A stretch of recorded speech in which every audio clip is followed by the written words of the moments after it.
Apakah hukum belajar tasawuf? Jika wajib, di mana had menjadi fardu ain bagi orang awam? Terima kasih. Baik. Dia kata wajib tak kita belajar ilmu tasawuf. Ulama bersetuju bahawa 3 ilmu yang diwajibkan ke atas orang awam belajar atas jalan fardu ain. Dia ilmu agama ni ada fardu kifayah, ada fardu ain. Okey? Fardu kifayah ilmu yang bukan semua orang wajib belajar. Dalam satu mukim kurang-kurangnya ada seorang yang tahu. Okey. Tapi kalau fardu ain, kalau dalam rumah itu ada 10 orang yang balik, 10 orang wajib belajar. Faham? Itu panggil fardu ain. Ain itu personal, tiap peribadi wajib belajar. Okey, apa ilmu yang wajib belajar fardu ain? Ilmu akidah, ilmu fiqh, ilmu tasawuf. Ilmu akidah ni banyak nama. Ilmu akidah pun dia, ilmu tauhid pun dia, ilmu iman pun dia, ilmu sifat 20 pun dia, mengenal Tuhan pun dia. Faham? Ini penting supaya apa? Supaya kalimah syahadah kita, Islam kita terjaga. Ilmu yang kedua dia panggil ilmu fiqh, wajib belajar. Okey? Ilmu fiqh atau dipanggil ilmu syariat atau ilmu hukum hakam atau ilmu halal haram sah batal. Okey? Apa dia? Ilmu belajar tentang mandi, tentang wudu, tentang najis, basuh najis, tentang tayamum, tentang hukum darah haid nifas, tentang solat, tentang puasa. Itu panggil tak belajar tak betul. Okey. Yang ketiga akhir sekali wajib belajar ilmu tasawuf. Ini ramai orang salah faham. Okey. Dia kata ilmu tasawuf ilmu tinggi. Salah tu. Bukan ilmu tinggi.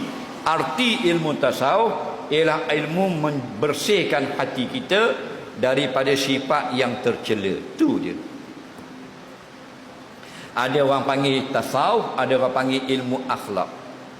Ada orang panggil ilmu batin, ada orang panggil ilmu qalbi, ilmu hati. Benda yang sama saja. Maknanya kita belajar supaya kita ikhlas dalam beribadah. Itu panggil tasawuf. Kita belajar supaya kita tidak ada rasa takabur di dalam hati. Itu tasawuf. Maknanya buang benda-benda yang kotor dalam hati kita dan masukkan yang bersih. Kerana apa? Kerana Allah sudah mensyaratkan qad aflaha man zakkaha wa qad khaba man dassaha. Dan beruntunglah mereka yang membersihkan hatinya, dan rugi sungguh mereka yang tidak bersihkan hati sampai jadi kotor. Kotor tu apa? Hasad, dengki, riak, sum'ah dan sebagainya. Contoh, kita semayang 30 tahun tahajud orang tak tahu.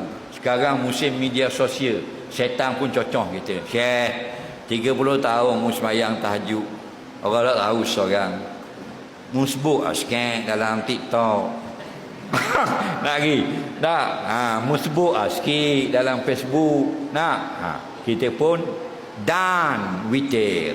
Sepang lagi ting bunyi. Maklum kepada dunia. Sedangkan Allah sudah simpan dah pahala dia. Kita sebarkan kerana nak cari kepujian, sum'ah namanya, memberitahu amal kepada orang, maka hangus amalan kamu. Itu contoh. Tu, ni senang nak khabar orang. Kita ngaji pondok 15 tahun. Orang di Bukit Pelindung tak tahu. Kita relax orang tak tahu kita ngaji pondok boleh baca kitab Arab. Tahu tak? Syaitan pun cocok, Syekh. Mu 15 tahun duduk pondok. 30 utir kitab tamat. Mana ada orang tahu? Mu pukul lah gambar sikit, dobik-dobik lama tu bubur dalam Facebook bawah. Kita pun pukul snap gambar dobik-dobik sikit. Rindu pondok. Tujuan apa? Talabul manzilah, mencari kepujian. Mana fi qalbin nas, di dalam hati-hati manusia. Hati manusia memuji dengan posting kamu. Syaitan kata, Syekh, mu dulu ngaji Syria, mu Jordan, mu Yaman, mu Morocco, mu Tunisia, mu Libya, mu mengaji Mesir, mu mengaji Ummul Qura, mu mengaji Bogor, mu Pulau Sulawesi. Orang tak tahu. Mu ramah guru. Nah. Ambil gambar-gambar mu ambil dengan Tok Syekh itu. Bola Facebook, rindu Syekh. Faham lagi? Nampak? Kata Imam Ghazali, kana amaluhu haba'an mansura. Jadilah amalnya debu yang ditiup angin. Apa? Sum'ah. Nak khabar, dia orang mengaji. Nak khabar, dia orang ahli hadis. Nak khabar, dia ada universiti. Nak khabar, dia main kitab juga.